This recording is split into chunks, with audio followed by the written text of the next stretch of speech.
equality and fraternity for the year 2047. With these words, धन्यवाद सभापति महोदय, आपने संविधान की डिबेट पे बोलने का जो अवसर प्रदान किया। आज हमारे देश के लिए एक सबसे सर्वोच्च और सबसे शुद्ध ग्रंथ है संविधान। आज इस सदन में मैं पहुंचा हूं, कहीं न कहीं उस संविधान की मेहरबानी है और मेरे निर्वाचन क्षेत्र की जनता की मेहरबानी है। मैं संविधान को नमन करते हुए, मेरे क्षेत्र की जनता को प्रणाम करते हुए मैं मेरी बात को रखना चाहूँगा।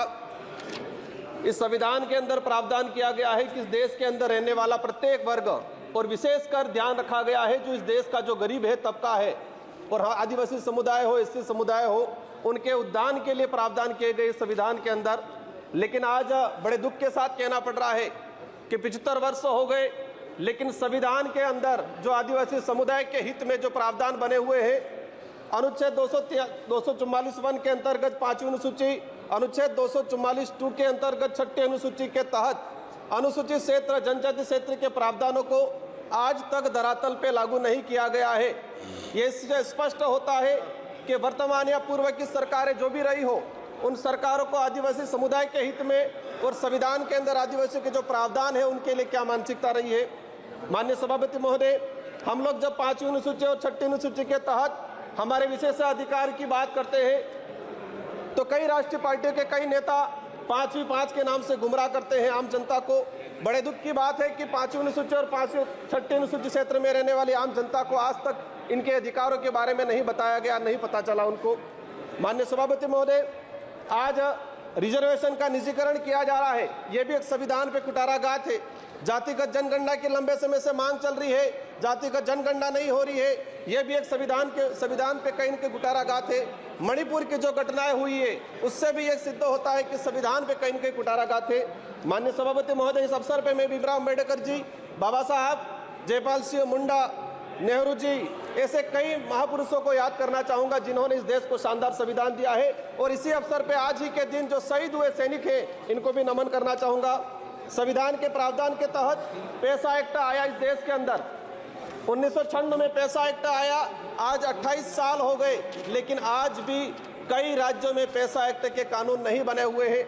माननीय सभापति महोदय, पैसा एक्ट में प्रावधान है कि शेड्यूल एरिया के अंदर जो भी जमीन है, कोई भी उद्योगपति या कोई भी गवर्नमेंट लेती है तो उसको पैसा एक्ट की ग्राम सभा के तहत अनुमति लेना अनिवार्य है। लेकिन आदिवासी क्षेत्र के अंदर देखा गया है कि राष्ट्रहित के नाम से भूमि अधिग्रहण की जाती है, पैसा एक्ट को नजरअंदाज किया जाता है। हमने कई जगह देखा खनन के नाम पे पैसा एक्ट के तहत ग्राम सभा का बिना परमिशन के और लिया गया। कहते हैं राष्ट्रहित, आदिवासियों का घर उजाड़ के किसी उद्योगपतियों को जमीन देना कौन सा राष्ट्रहित है। आप देख सकते हैं, सबसे बड़ा उदाहरण है हसदेव का, जहां पर फर्जी ग्राम सभा गठित किया गया।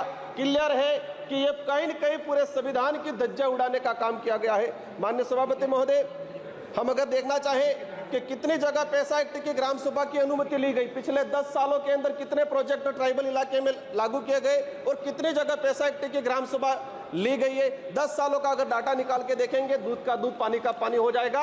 और यह स्पष्ट हो जाएगा कि वर्तमान सरकारें हो या पूर्व की सरकारें हो, आदिवासी समुदाय के जो संवैधानिक अधिकार है उनके लिए कितने संवेदनशील है।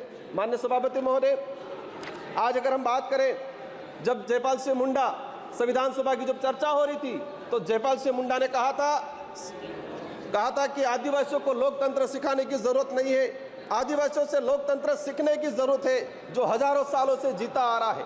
और ये मानना पड़ेगा कि संविधान निर्माताओं ने भी जब देखा गया कि आदिवासी समुदाय की गण व्यवस्था, गमेती पटेल मुखिया की व्यवस्था, उसी को कहीं न कहीं अडोप्ट किया गया है। लेकिन आज लोकतंत्र में जिस तरह से तानाशाही हो रही है, ये कहीं न कहीं आज आम जनता, आम गरीब के लिए दिक्कत है। जल जंगल जमीन, आदिवासी जीवन का आधार है, ये बिरसा मुंडा जी और जयपाल सिंह मुंडा का कहना था। लेकिन आज उसी जल जंगल जमीन को उजाड़ा जा रहा है।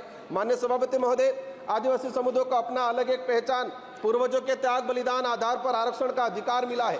और देश की आज़ादी में अगर देखा जाए, सबसे अधिक अगर त्याग बलिदान दिया गया है तो आदिवासियों का त्याग बलिदान दिया गया है, लेकिन आज उसको नजरअंदाज किया जाता है। हाल ही राजस्थान की सरकार ने ST/SC की जमीन को गैर आदिवासियों के खरीद पर अनुमति देकर ST/SC के संवैधानिक अधिकारों पे कहीं न कहीं कुटाराघात किया है। माननीय सभापति महोदय, अनुच्छेद 243 ZC के प्रावधानों की धज्जियां उड़ाई जा रही है।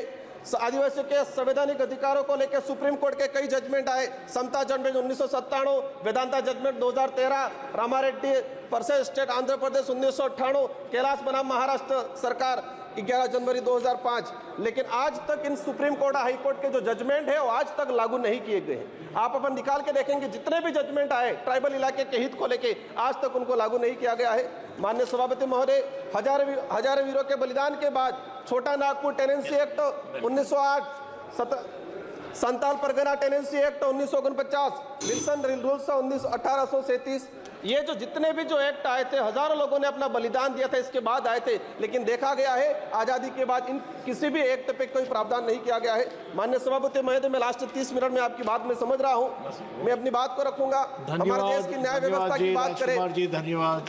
एट्रोसिटी की जो बात करें, देश के अंदर इतनी एट्रोसिटी हो रही है। सभा की कार्यवाही शनिवार दिनांक 14 दिसंबर 2024 को प्रातः 11 बजे तक के लिए स्थगित की जाती है।